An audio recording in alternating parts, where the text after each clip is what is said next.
Good morning बच्चों। अपने कक्षा 12 राजनीति विज्ञान में आज दूसरी इकाई शुरू होने को जा रही है। आधुनिक राजनीतिक अवधारणा है और आधुनिक राजनीतिक अवधारणा में आज अपना जो लेसन है वो है राजनीतिक समाजीकरण। देखो बच्चों, द्वितीय विश्व युद्ध के बाद में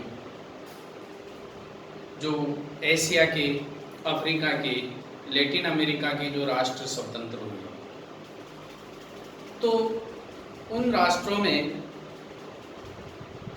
ये जो आधुनिक राजनीतिक अवधारणाएं हैं वो प्रचलित हुई। क्यों कि व्यवहारवाद का जो एक अंतः अनुशासनात्मक जो बिंदु था उसके ऊपर जोर दिया गया, तो ये आधुनिक जो अवधारणाएं हैं वो सामने आई और इनका अध्ययन किया जाने लगा।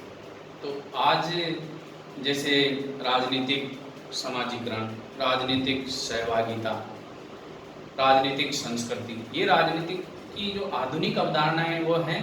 और आज हम राजनीतिक समाजीकरण के बारे में पढ़ेंगे। राजनीतिक समाजीकरण क्या है?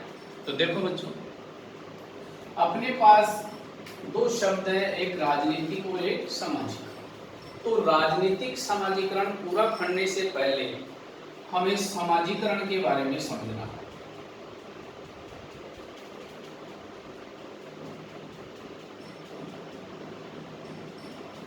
समाजीकरण देखो बच्चों, जिस प्रकार व्यक्ति समाज में रहता है तो इस समाज की जो परंपराएं हैं,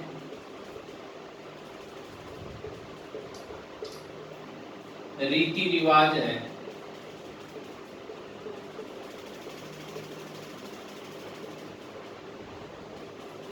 सामाजिक मूल्य हैं,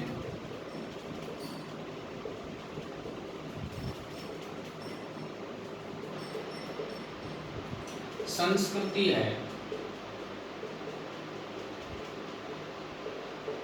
इन सब चीजों को वो क्या करता है, समाज में रह के सीखता है।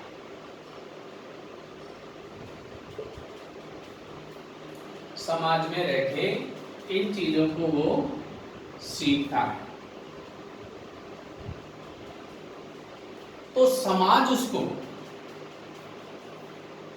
अपने समाज की संस्कृति के अनुसार उसको बोलना सिखाता है, खान पान सिखाता है, रहन सहन की तरीका बताता है, व्यवहार सिखाता है। तो ये सब बातें समाज उसको देता है। तो इस प्रकार की प्रक्रिया, ये पूरी प्रक्रिया समाजीकरण कहलाती है। ये पूरी प्रक्रिया समाजीकरण कहलाती है। तो अब समाजीकरण में समाज की जो मूल्य, रीति रिवाज, परंपराएं, ये सब चीजें व्यक्ति के पास आ जाती है, व्यक्ति प्राप्त कर लेता है, ग्रहण करता है, समाज के जीवन मूल्य अपनाता है, तो उस व्यक्ति का क्या हो जाता है, समाजीकरण हो जाता है। ठीक इसी प्रकार राजनीतिक जो व्यवस्थाएं हैं उसके प्रति व्यक्ति उन चीजों को अपनाता है, राजनीतिक व्यवस्थाओं को अपनाता है, सीखता है, उसमें दृष्टिकोण विकसित करता है, समझ उत्पन्न करता है, तो वो बातें राजनीतिक समाजीकरण करती है। तो राजनीतिक समाजीकरण में क्या बात हुई वो हम सीख लेते हैं। अब है अपना राजनीतिक समाजीकरण। समाजीकरण के बारे में मैंने आपको बता दिया, अब पूरा है राजनीतिक समाजीकरण। तो राजनीतिक समाजीकरण में क्या होगा,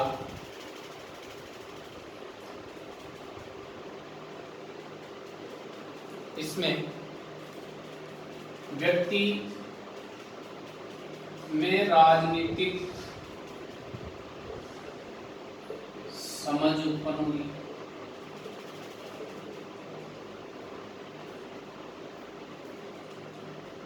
राजनीतिक दृष्टिकोण विकसित होगा।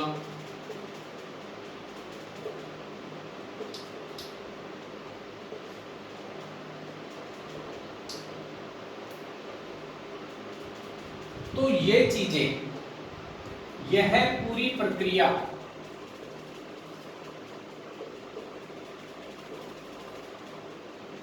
वह सीखता है।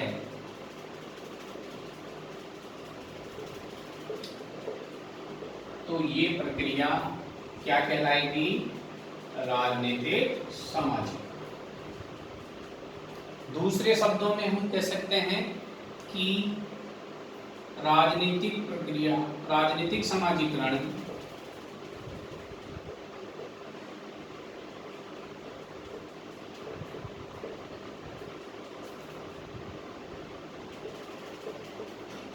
ऐसी प्रक्रिया है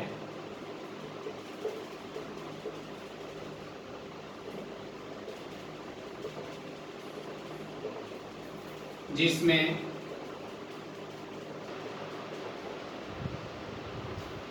राजनीतिक संस्कृति को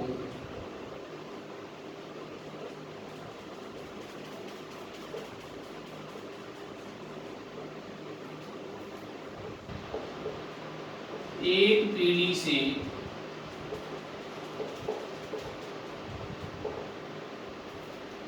दूसरी पीढ़ी तक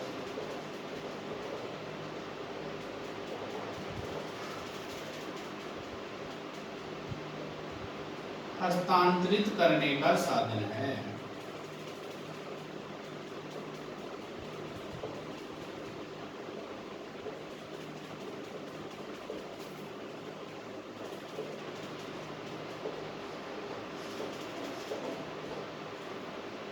शॉर्ट में अपन ऐसे लिख सकते, राजनीतिक समाजीकरण ऐसी प्रक्रिया है जिसमें राजनीतिक संस्कृति को एक पीढ़ी से दूसरी पीढ़ी तक हस्तांतरित करने का साधन है। तो ये बात समझ में आ गई। अब आगे जो हस्तांतरित करने की जो बात है वो किस प्रकार स्पष्ट होती है वो मैं आपको बताता हूं।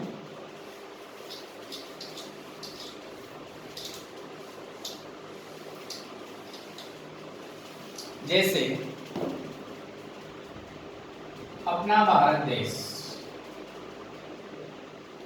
और साम्यवादी चीन,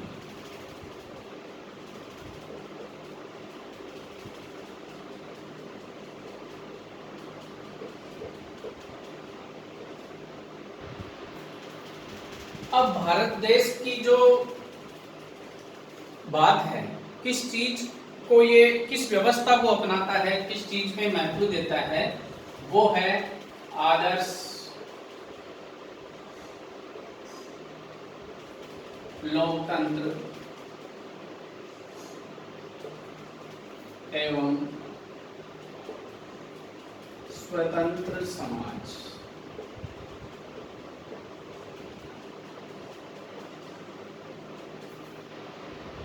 और जो साम्यवादी चीन है उसका महत्व है साम्यवाद एवं बंद समाज।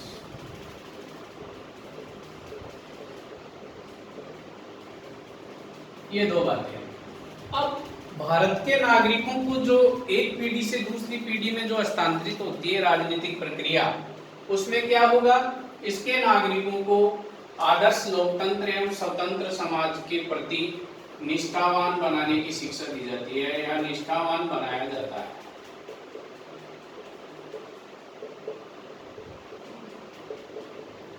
किन्हें बनाते हैं? नागरिकों।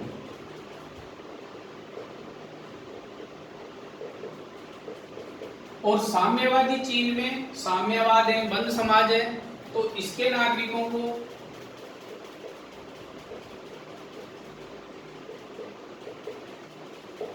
साम्यवाद के प्रति और बंद समाज के प्रति निष्ठावान बनाया जाता है।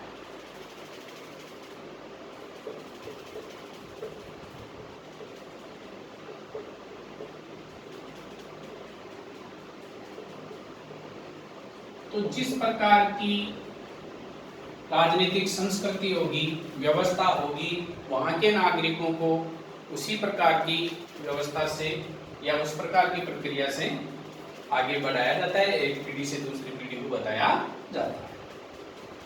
अब अपन बात करते हैं कि राजनीतिक समाजीकरण के बारे में सर्वप्रथम व्याख्या किसने की, इन विद्वानों ने इसकी क्या परिभाषा दी, तो ये बात अपन जान लेते हैं। तो बहुत इंपॉर्टेंट चीज है कि राजनीतिक समाजीकरण की सर्वप्रथम व्याख्या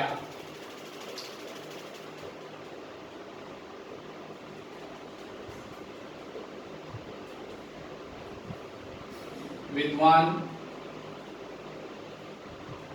हर्बर्ट साइमन ने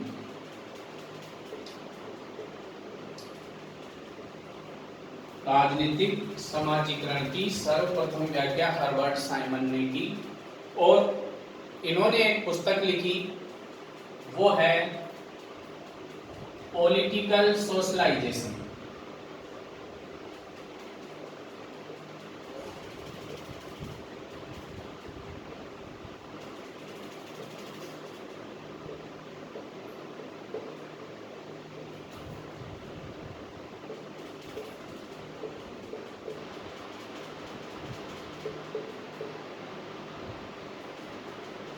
ये पुस्तक हर्बर्ट साइमन ने लिखी और इसका विभिन्न पदों के बारे में इसकी व्याख्या की, बताया गया। तो ये परीक्षा की दृष्टि से इम्पोर्टेंट है कि राजनीतिक समाजीकरण की सर्वप्रथम व्याख्या किसने की, हर्बर्ट साइमन ने। पॉलिटिकल सोशलाइजेशन पुस्तक के लेखक कौन है, तो अपन बता देंगे हर्बर्ट साइमन। अब दो विद्वान हैं जिन्होंने इसकी परिभाषा, राजनीतिक समाजीकरण की परिभाषा दी और स्पष्ट करने का प्रयास किया। उसमें पहला है अपने आमंड पावेल।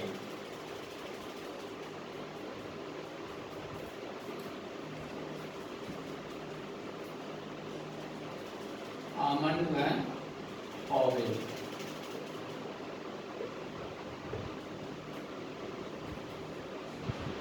अब इन्होंने राजनीतिक समाजीकरण की परिभाषा इस प्रकार दी कि राजनीतिक समाजीकरण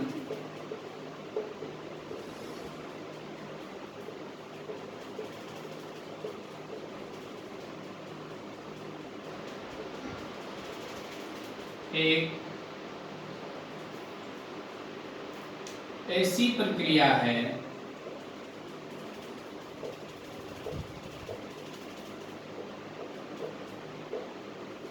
जिसके माध्यम से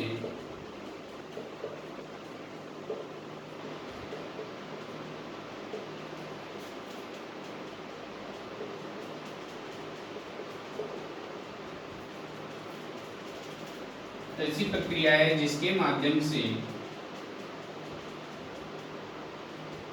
राजनीतिक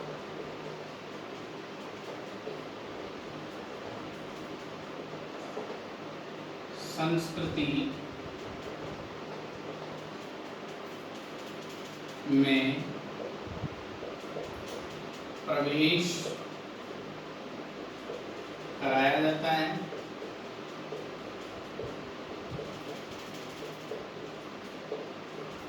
तथा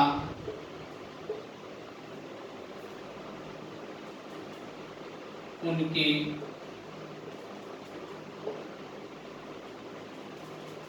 राजनीतिक उद्देश्यों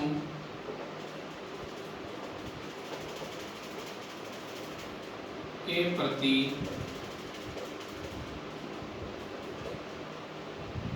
अभिप्रेरणा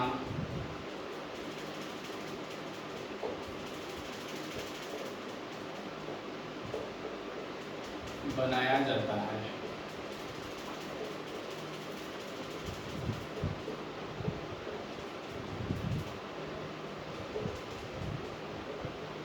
यह परिभाषा दी आमंड व पावेल।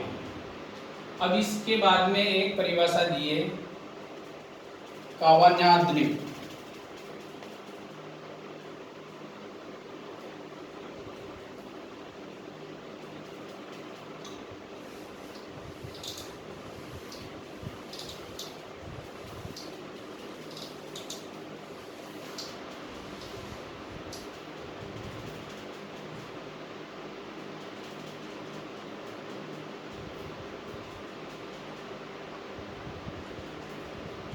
अगला विद्वान है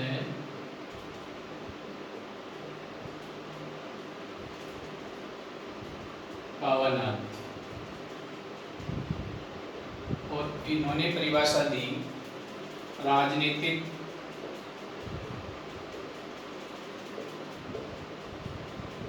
समाजीकरण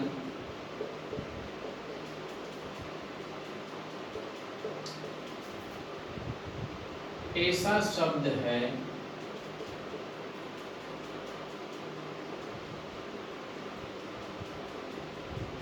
जो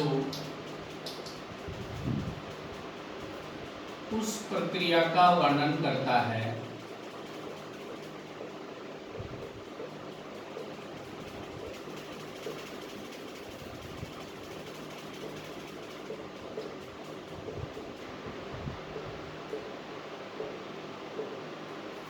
जिसमें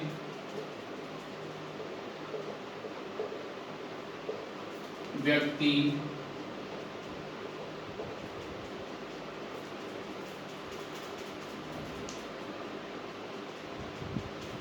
राजनीति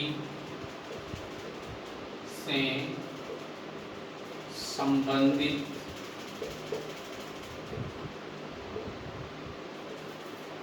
ज्ञान सीखता है।